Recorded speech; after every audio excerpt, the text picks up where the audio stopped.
Rebonjour à tous et bienvenue dans cette 5e vidéo consacrée à la section réactionnelle du FCC.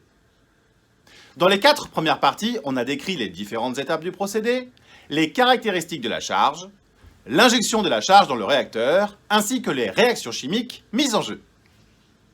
Il est maintenant temps de nous intéresser à la sélectivité du procédé. La sélectivité d'un catalyseur, c'est tout simplement quantifier les molécules qui se forment lors des réactions chimiques sur ce même catalyseur. Autrement dit, combien va-t-on produire de gaz, d'essence, de gazole, etc. Tout d'abord, une partie du soufre du VGO se transforme en H2S. Et on voit qu'environ 50% du soufre du VGO se transforme en H2S. Puis, on voit que l'on produit une petite quantité d'hydrogène, de l'ordre de 0,2% poids par rapport à la charge. Enfin, on produit un peu de méthane, un peu d'éthane et d'éthylène, de l'ordre de 3% poids par rapport à la charge. On valorisera cette coupe au réseau gaz de la raffinerie. Viennent ensuite les produits à haute valeur ajoutée.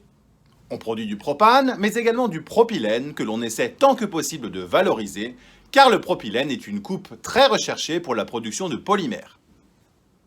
La coupe C3 représente environ 4% poids du débit de charge. Ensuite viennent les C4 que l'on retrouve avec le N-butane, l'isobutane ainsi que les butènes pour environ 9% poids de la charge. Les C4 sont également très recherchés pour former chimiquement des C8 et donc de l'essence à très haut indice d'octane via une unité d'alkylation par exemple. Puis on retrouve l'essence légère dans un intervalle de distillation typique de 30 à 160 degrés C pour environ 35% poids. Puis l'essence lourde pour environ 14% poids du débit de charge que l'on valorisera au pool essence de la raffinerie. On voit donc à ce stade que l'essence totale produite au FCC représente environ 50% poids par rapport à la charge. Le FCC est donc une machine à produire de l'essence.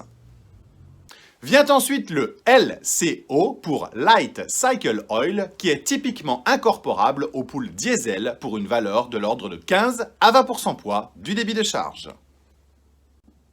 Puis le HCO pour Heavy Cycle Oil ou Slurry pour une valeur de l'ordre de 15 à 20% du débit de charge. Cette coupe est valorisable en fuel et ou en combustible interne pour la raffinerie. Enfin, le rendement en coque représente environ 5% poids du débit de charge et présente une variabilité assez faible, quelle que soit la charge traitée.